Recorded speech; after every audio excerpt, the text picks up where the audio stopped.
আসসালামু আলাইকুম। আমি জুনায়েদ WPM টিউবের পক্ষ থেকে সবাইকে স্বাগতম এবং নেক্সট ফ্রিল্যান্সারের পক্ষ থেকে সবাইকে স্বাগতম।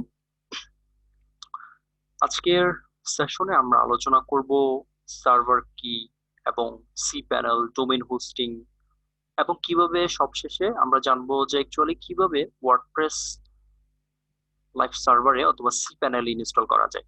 সো প্রথম স্টেপ হচ্ছে আমাদের সার্ভার কি।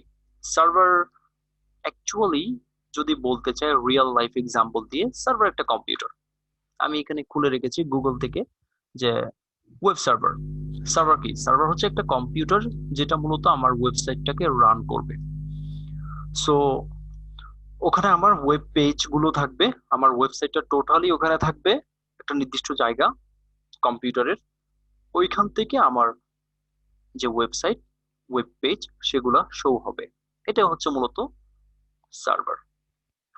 ওকে, এখন হচ্ছে এটাকে তুলনা করা যেতে পারে যে আমাদের কম্পিউটারে যে বিভিন্ন ফোল্ডার রয়েছে, এই ফোল্ডার গুলো থেকে যে বিভিন্ন ফাইল ব্রাউজ করছি, তার মানে হচ্ছে আমার কম্পিউটার হচ্ছে একটা লোকাল সার্ভার। ওকে, সো সার্ভার সম্পর্কে মোটামুটি আমরা ক্লিয়ার। এখন হচ্ছে আরো বেশি ক্লিয়ার হওয়ার জন্য আপনারা গুগলে সার্চ করবেন, ইউটিউবে লিখবেন what is web server Bangla. Okay, what is server Bangla. So এইভাবে লিখলে মোটামুটি আরো বেশি ক্লিয়ার হয়ে যাবে। ওকে, আমরা এখন কথা বলবো হচ্ছে ডোমেইন এবং হোস্টিং। আচ্ছা, ডোমেইন এবং হোস্টিং কি? ডোমেইন এবং হোস্টিং এক্সাম্পল দেওয়ার জন্য সবচেয়ে সহজ মাধ্যম হচ্ছে আমি ইউটিউবে যাচ্ছি, আমি লিখলাম youtube.com। ওকে, youtube.com লিখার পরে আমি এটাকে কপি করি। কেমন? কপি করার পরে আমি একটা নোটপ্যাড নিচ্ছি। ডোমেইন হোস্টিং আছে এখানে।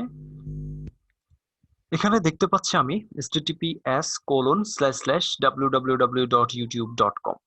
সো এখানে ইউটিউব এটাকে বলা হচ্ছে ডোমেইন নেম। ওকে, আর হচ্ছে ইউটিউবের পরে যে ডট কম আছে, এই ডট কমটাকে বলা হচ্ছে ডোমেইন নেম এক্সটেনশন। তারপর এটাকে HTTPS, এটাকে বলা হচ্ছে প্রোটোকল। ওকে, HTTP এর পূর্ণরূপ আছে hyper text transfer protocol. So এতক্ষণ যে বললাম যে ডোমেইন নেম এক্সটেনশন, এগুলো হচ্ছে এলিমেন্টারি কথাবার্তা বলা যায়। আমরা একটু রিয়েল লাইফে আসি। ফর এক্সাম্পল, আপনি একটা দোকান দিয়েছেন, দোকানের তো অবশ্যই একটা নাম আছে। ওকে, সো আমি যদি এক্সাম্পল দিই, যেমন ধরুন যে পাটাও, তারা একটা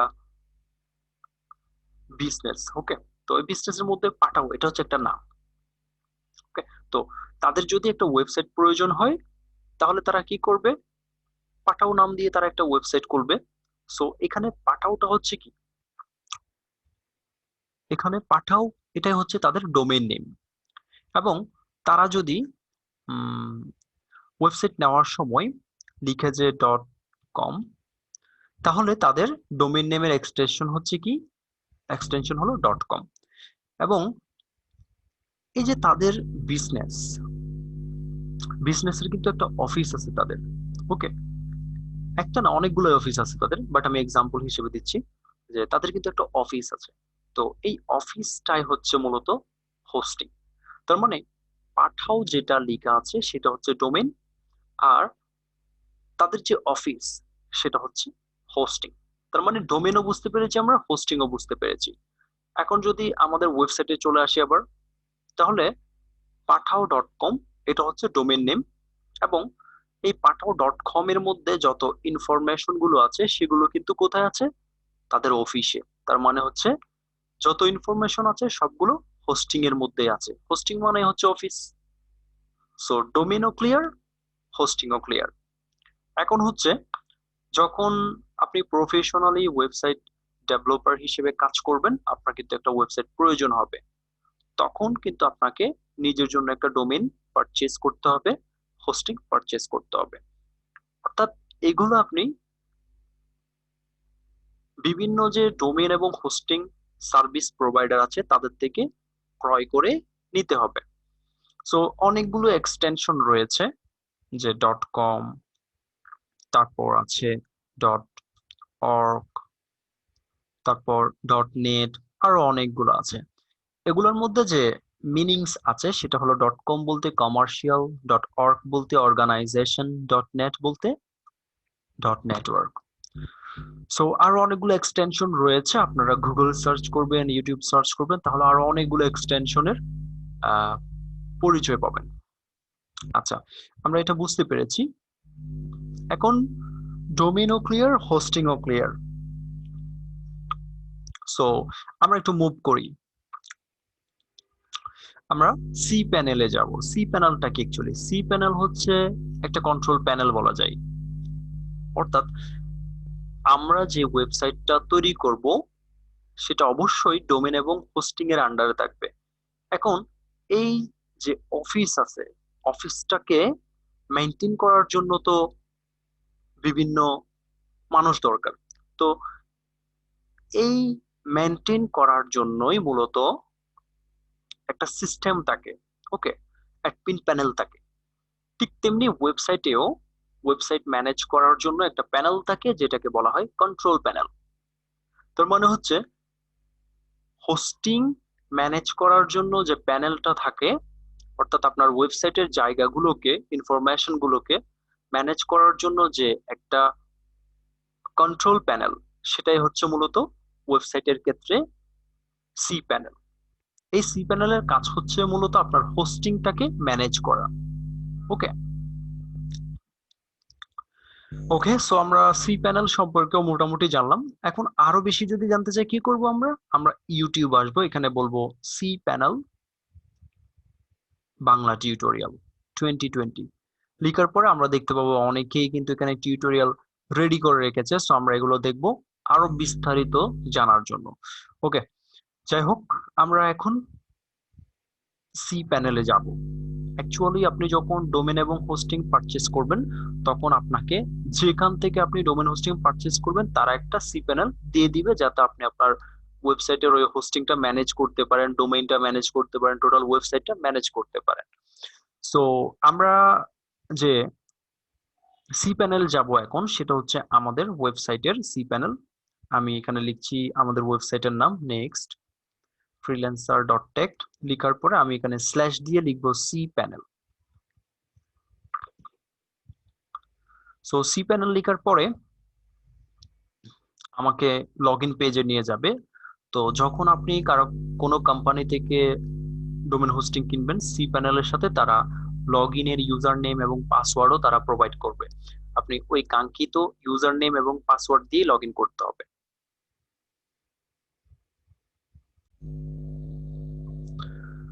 সো আমরা এখানে লগ ইন পেজ থেকে ইউজার নেম দিলাম এবং পাসওয়ার্ড দেওয়ার পরে লগ ইন করবো। লগ ইন করার পরে আমরা সি প্যানেলটা এরকম একটা ইন্টারফেসে দেখতে পাবো। সো এখান থেকে মেইনলি আমাদের যে ফাইনাল যে টাস্ক, ওয়ার্ডপ্রেস ইনস্টল করা লাইভ সার্ভারে, এই কাজটা আমরা এখন দেখব।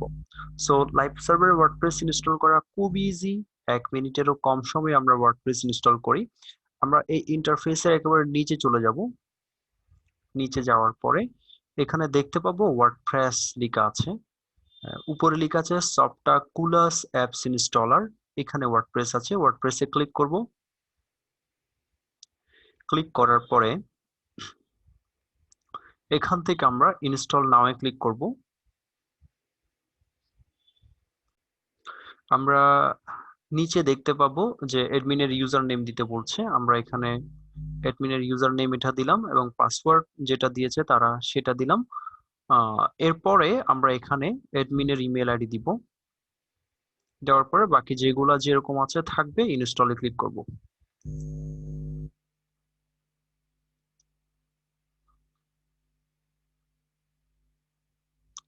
ওকে, সাকসেসফুলি আমরা ওয়ার্ডপ্রেস ইনস্টল করে ফেলেছি আমাদের লাইভ সার্ভারে।